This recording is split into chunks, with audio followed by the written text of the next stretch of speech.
Good morning, everybody. It's Dave and Bo, and we're out in the yard again today.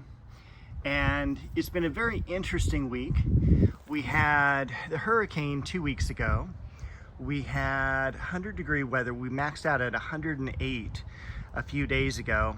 And yesterday it rained again. So you can imagine how humid it is and how kind of looks like the South here. It's like just so much green, and unfortunately a lot of that green is weeds. But we are taking care of that little by little. Some cool things in the yard this week. I don't know if there is anything. Let's see.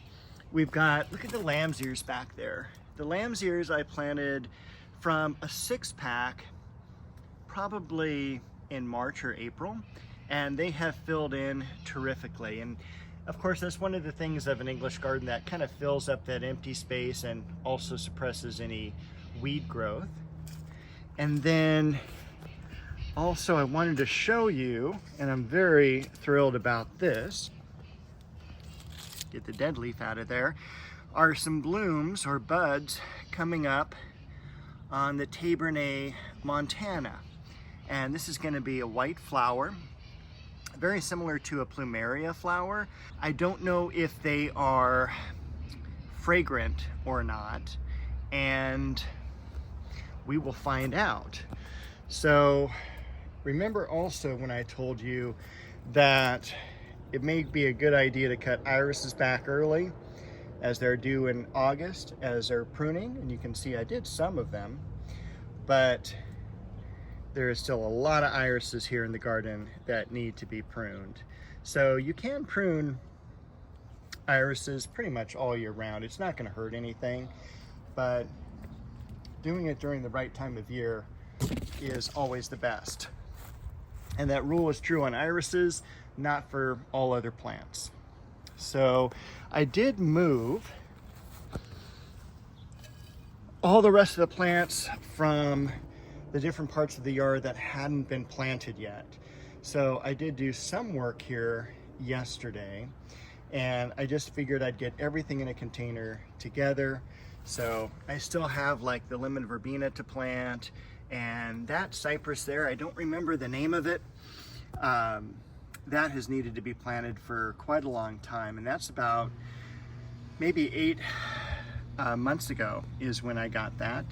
I just put some of the smaller pots so they wouldn't fall over in the larger clay pots.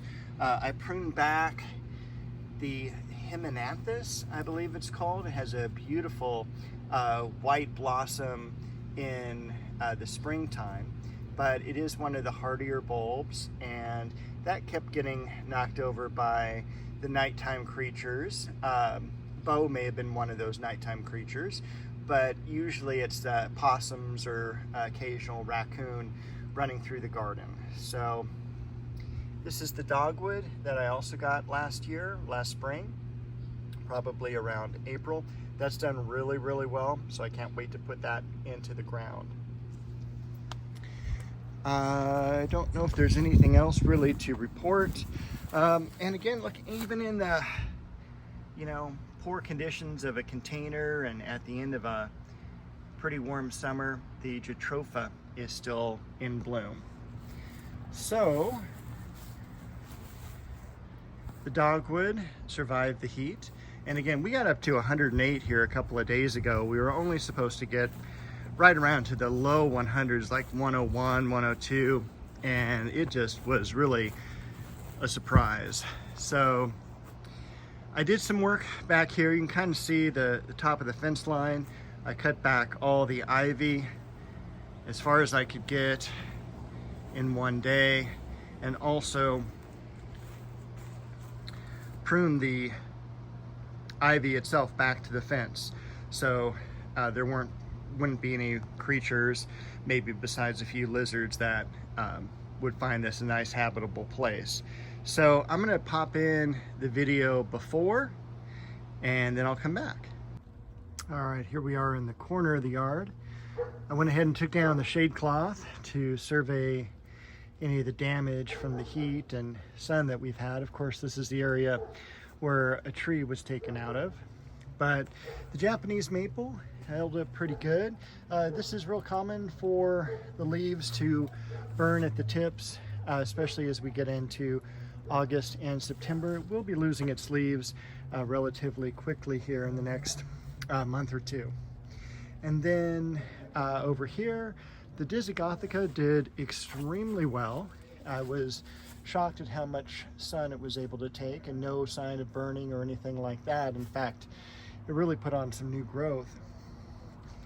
The Cheonanthus tree also did really well, and I was surprised because I didn't know it set a seed or fruit after it finished blooming, and it's really quite colorful. And so for some fall color, it is kind of cool to see that in the garden.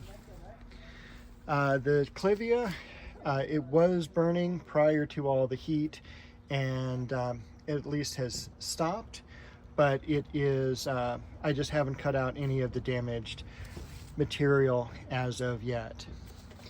The Silver Dragon Liriope is looking really good, and that has always been one of my favorite plants.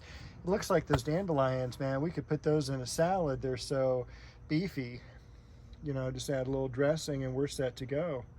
The Agastache, I'm going to cut that back as well. It has finished blooming, and it did do really well for its first year, and hopefully it will also come back for another year.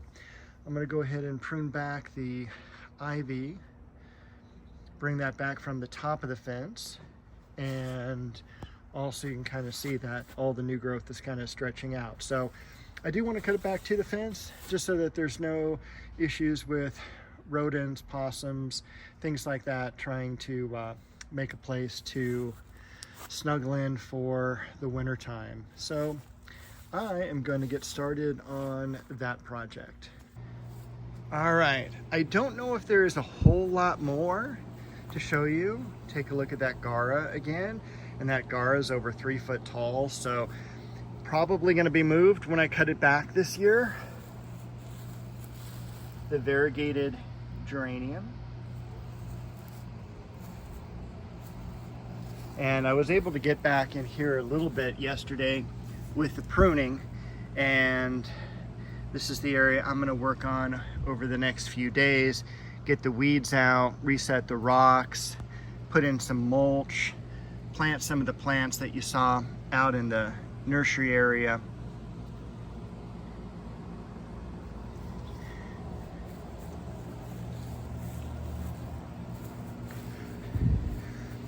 Also want to prune up this pittosporum a little bit to be a little bit more of a tree form, so some plants can grow underneath it. I'm not sure if I'm going to get to it today or tomorrow, but I do need to prune back that vine as well. That's the lavender trumpet vine. It didn't do as well this year. I didn't think it bloomed for as long or as much as it had in the past. And then the pineapple guava, I had started pruning it, and then it just like, boom, exploded as far as growth goes. I'll also still need to prune back that lavender. You can see it's kind of reblooming again, which is great. But the plants are just, you know, as you can tell from the walkway, you know, about a foot over. I want to keep it clear of the air conditioner as well. But other than that, there's not a whole lot to report. I will show you over here now that I kind of see it, is the Plumbago. And this is my, from my neighbor's yard. Comes up over the fence and cascades down over the privet. But really, for the amount of bloom you get on that, that is pretty impressive. It does really well with the heat. It is drought tolerant. It is something for full sun, but it does get really big. I mean, that's obviously about 12 feet in height, and a little hummingbird there as well. So it is a hummingbird friendly plant.